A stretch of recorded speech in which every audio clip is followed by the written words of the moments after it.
Hello बच्चों, कैसे हैं आप सभी। मैं कुणाल शर्मा, सलोनी क्लासेस चूरू से। आज हम लोग इस वीडियो के माध्यम से प्रत्यावर्ती धारा परिपथ में शक्ति के डेरिवेशन को पढ़ेंगे। जैसे कि हम सभी जानते हैं कि जो आपके आरबीएससी बोर्ड का चैप्टर नंबर 10 प्रत्यावर्ती धारा अल्टरनेटिव करंट है और सीबीएसई बोर्ड का चैप्टर नंबर 7 है, और ये डेरिवेशन दोनों ही बोर्ड्स के अंदर इम्पोर्टेंट डेरिवेशन में से है। तो चलिए इस टॉपिक को अपन शुरू करते हैं। इस टॉपिक से जुड़े हुए, इस चैप्टर से जुड़े हुए कोई और डेरिवेशन भी यदि आप वीडियो के माध्यम से करना चाहते हैं तो आप मुझे कमेंट सेक्शन में इसका कमेंट करिए, ताकि मैं आपको इसका वीडियो बना के भेज सकूं। तो चलिए शुरू करते हैं। प्रत्यावर्ती धारा परिपथ में शक्ति, पावर।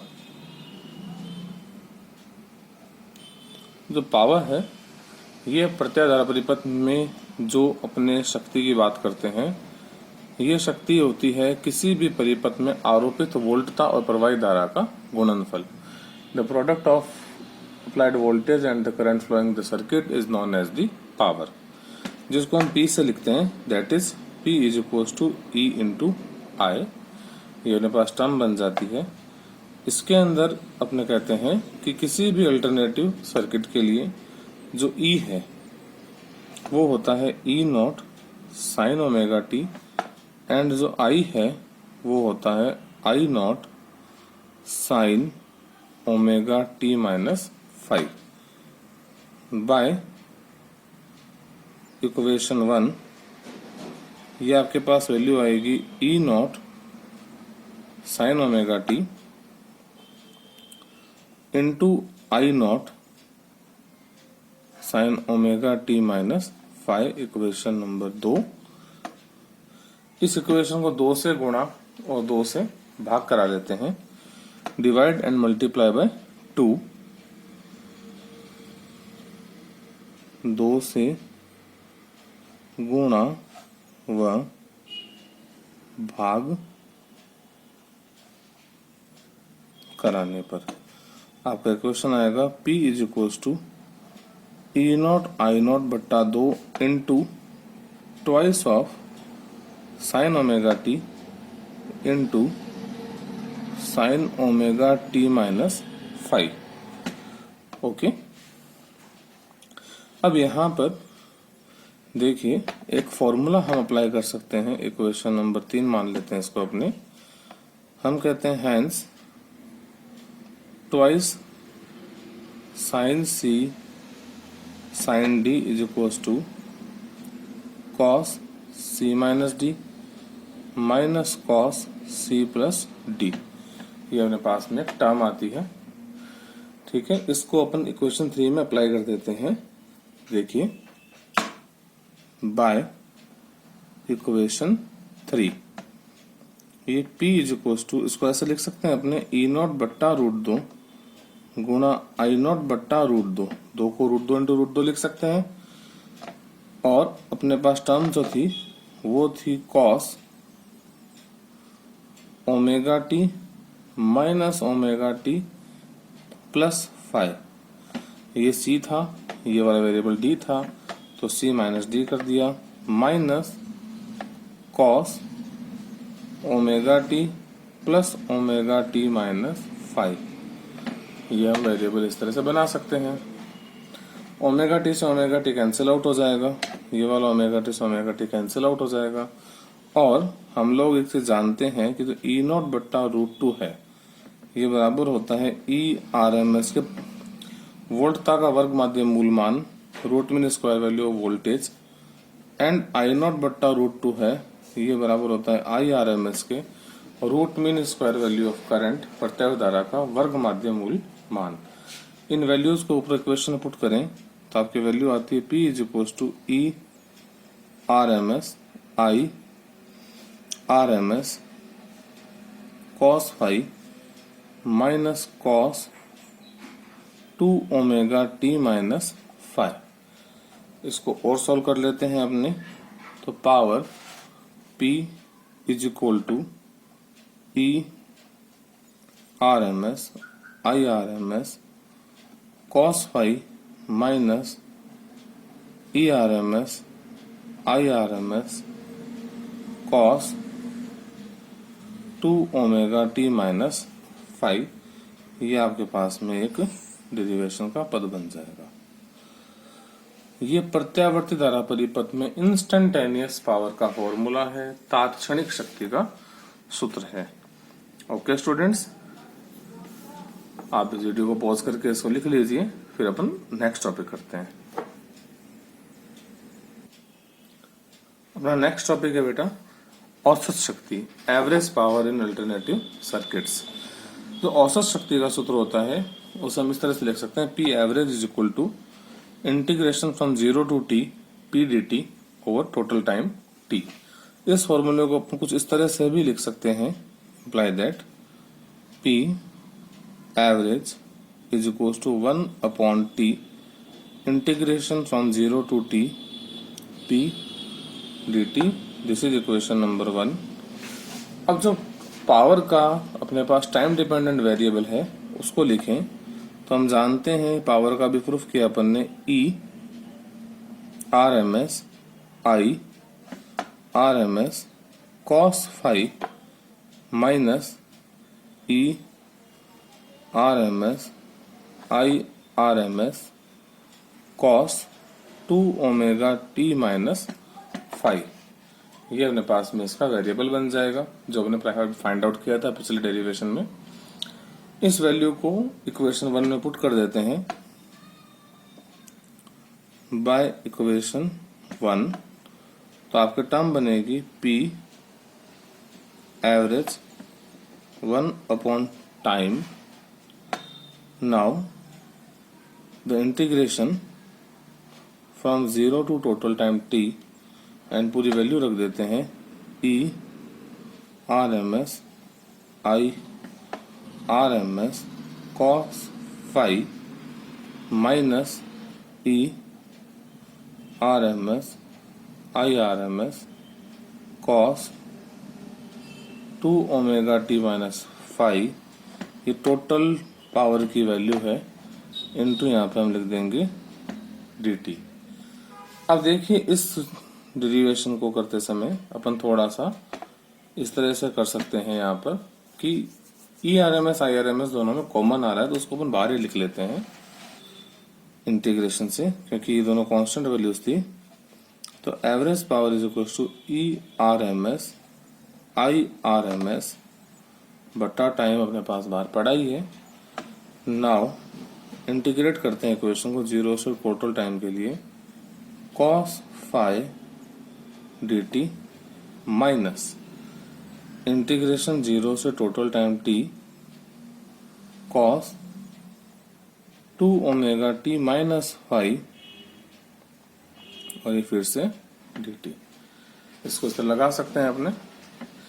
अब देखिए यहाँ पे कॉस फाई का भी कांस्टेंट वेरिएबल है, इसका इंटीग्रेशन होगा नहीं, तो एवरेज पावर को हम इस तरह लिख सकते हैं ई आर एम एस बटा total time T, then cos phi को इंटीग्रेशन से बाहर निकाल लेते हैं। dt का इंटीग्रेशन होता है t और लिमिट है 0 से टोटल t तक की, माइनस कॉस का इंटीग्रेशन होता है अपने पास में sine 2 omega T minus phi, और जो एक्स्ट्रा वेरिएबल आएगा उसका डिफरेंशिएशन करेंगे 2 ओमेगा टी का, 2 ओमेगा ओपन डिवाइड में लिख देते हैं और लिमिट इसकी है अपने पास में 0 से t तक की। Okay, now upper limit minus lower limit apply करते हैं, तो P average is equal to E R M S total time t cos phi t minus 0 minus sine 2 omega capital T। Okay, upper limit है ये इसकी, बटे 2 omega minus 0, क्योंकि जो limit अपन 0 apply करेंगे साइन 0 की वैल्यू 0 होती है, और जो फेज डिफरेंस अपन लिख रहे हैं फाई, ये फाई भी 0 पे कितना रहता है, 0 हो जाता है। ये फाई लिखा हुआ था यहाँ पे, फाई 0 हो जाएगा, 0 पे फेज डिफरेंस है, कलांतर जिसको हम कहते हैं, तो ये अपने पास एक टर्म बन जाएगी।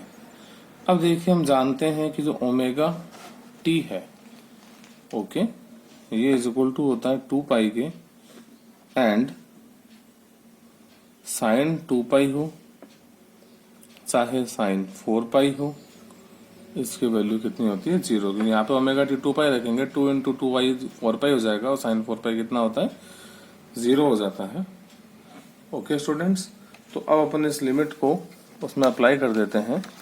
बहुत ही सिंपल सा टर्म है।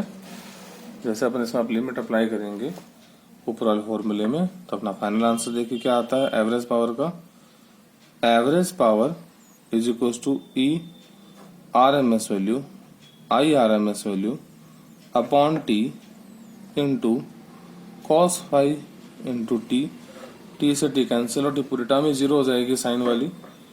तो आपके पास में फाइनल आंसर आएगा average power is equal to E R M S I R M S cos five. ये किसी भी प्रत्यावर्ती परिपथ के लिए औसत शक्ति का सूत्र है, एवरेज पावर का फॉर्मूला है। इस डेरिवेशन को भी आप पॉज करके लिख लीजिए। ओके स्टूडेंट्स, फिर अपन नेक्स्ट डेरिवेशन करते हैं। हेलो स्टूडेंट्स, अब अपन अपना डेरिवेशन करते हैं वॉटलेस करंट। इसको हम कहते हैं कार्यहीन धारा या शक्तिहीन धारा। इसको हम डिफाइन कर सकते हैं कि धारा का वह मान जिसका शक्ति व्यय के अंदर कोई योगदान नहीं होता, उसे हम कार्यहीन धारा कहते हैं। जिसका शक्ति के खत्म होने में, खर्च होने में कोई योगदान नहीं होता। The value of current for which there is no role in power dissipation is known as the wattless current. Okay, तो अपने पास में अभी अपन ने जैसे डेरिवेशन किया कि जो पावर अपन ने फाइंड आउट किया था अल्टरनेटिव सर्किट के लिए, इंस्टेंटेनियस पावर हम लिख सकते हैं hence power is equal to E R M S I R M S cos five minus E R M S I R M S cos 2 omega T minus 5। अपन ने derivation find out किया था अभी power dissipation के लिए, तो ये अपने पास डेरिवेशन आ रहा है। ये अपन ने पावर निकाली थी, इसका अपने को थोड़ा सा ब्रीफ करना है कि इसका रोल क्या था। तो जैसे कि अपन लोगों ने पावर जो फाइंड आउट किया था, अपन वहां से शुरू करते हैं, क्योंकि ये शक्ति कौन सी थी जो भी अपन ने प्रूफ की थी, ये इंस्टेंटेनियस पावर थी। ठीक है, तो हमने ये बनाई कैसे थी उस डेरिवेशन पे हम जाते हैं। तो हमने इस डेरिवेशन को शुरू करने के लिए यहाँ पर एक चीज बताई कि हमने कहा ये जो पावर थी P वो E इंटू आई के बराबर थी। The product of applied voltage and the current supply is known as the power. इसको हम सप्लाई करें तो P is equal to E का वैल्यू कितना था, E not sine omega T into I not sine omega T minus 5। ये अपने पास में एक डेरिवेशन बन गया था। इसको कुछ इस तरह से लिख सकते हैं अपने, power is equal to E not I not sine omega T, ठीक है, इनटू इसमें साइन ए माइनस बी का फॉर्मूला लगाते हैं, sine A cos B minus cos A sine B. ये फॉर्मूला अप्लाई कर सकते हैं। तो अब इस वैल्यू को और थोड़ा सिंप्लीफाई कर लेते हैं। Power is equal to E not I not sine square omega T into cos five minus E not I not sine omega T cos omega T sine five. ये अपने पास में पावर का फॉर्मूला बन गया किसी भी अल्टरनेटिव सर्किट के लिए। इसको अपने एक इक्वेशन मान लेते हैं 1 नंबर, और एक इक्वेशन में से रिगार्डिंग लिख रहा हूं। जो पावर है वो किसके बराबर है, P1 माइनस P2 के बराबर पावर का फॉर्मूला बन रहा है। इसको मैं इक्वेशन नंबर 2 मान लेता हूं। ओके, अब किसी भी अल्टरनेटिव सर्किट के अंदर पावर खर्च हो रही है या नहीं खर्च हो रही है, पावर डिसिपेशन हो रहा है या नहीं हो रहा है, इसके लिए हमको उसके जो पावर का जो अपना फॉर्मूला आ रहा है उसका हमको एवरेज निकालना होता है।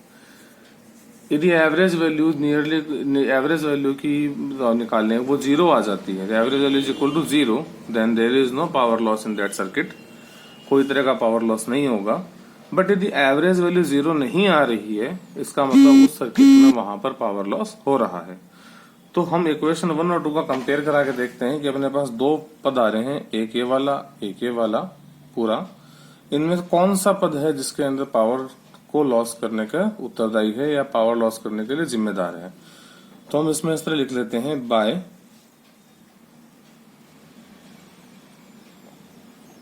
Comparing equation 1 and equation 2। Compare कराते हैं इसको।